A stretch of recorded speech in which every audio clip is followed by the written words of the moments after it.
In 1998, a year before TiVo was even invented, I learned to stop time. It's like the final second of a basketball game. After a player shoots the ball and the air hangs still.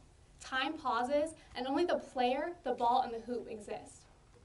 As a Bharatanatyam Indian dancer since the age of 5, I have my own control of the clock. On stage, time no longer exists for me. Only the pulse of the air, the striking of my feet, and the attention of my audience are real. When I got to college, I had to give up dancing, but I found new magic at ASU. There was one big problem though. Dance was my only real connection to Indian culture. So what was I going to do? Was I going to let myself become the typical ABCD, American-born confused Desi, or Indian? Or was I going to reconnect to my roots? These are the questions going on when I was thinking about my summer plans, and I decided to take action. After being accepted into the International Alliance for the Prevention of AIDS internship program, I hopped on a plane to my home country, a little off course from my hometown, but it would do. I had 3 main goals going into my study abroad trip. Number 1, teach as many people as possible about HIV and AIDS, which was the purpose of the program. Number 2, learn more about the country of my ancestors and experience India for more than just the Taj Mahal. Number 3, become a Bollywood actress. Well, I got 2 of my 3 goals down. We ended up teaching over 8,000 people about HIV and AIDS. It was one of the most incredibly fulfilling summers of my life.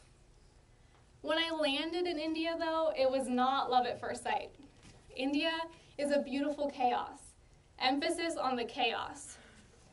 From unending noises and honks to food hotter than the sun to smells I never even knew existed.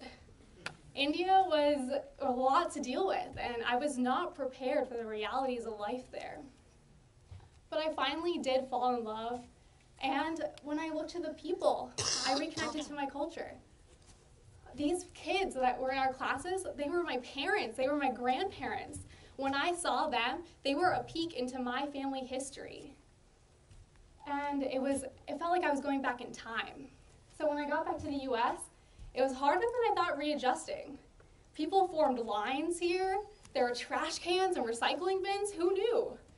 And then I thought, if I was having a tough time readjusting to my own life, what did refugees and immigrants do when they had to relocate from their own home to a foreign place? I found out that 2 fellow Tillman scholars and Lebanese refugees shared my view. So together we came to honor our roots, which gave rise to the Refugee Empowerment Program.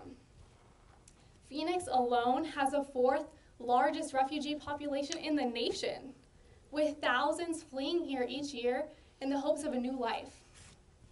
We hope to engage these refugees through financial empowerment and education.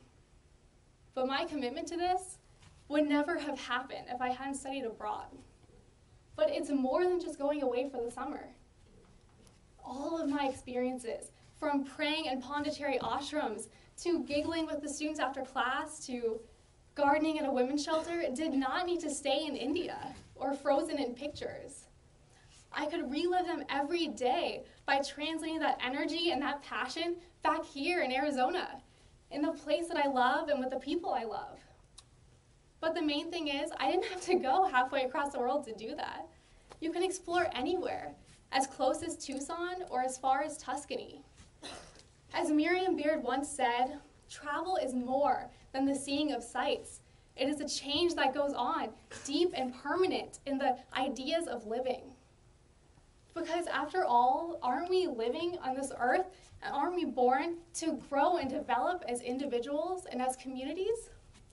Sure, we might feel growing pains every so often, but that's just part of the ride, it's part of the adventure. So don't let the biggest change that happens when you return home be your profile picture. And don't let the life-changing experience of travel or study abroad stay locked in time. Allow it to really change your life. Without it, I would not be as connected to my culture or my local community. My heart would not beat for the same things. And above all, I would never have found a whole new way to control precious moments in time. Thank you.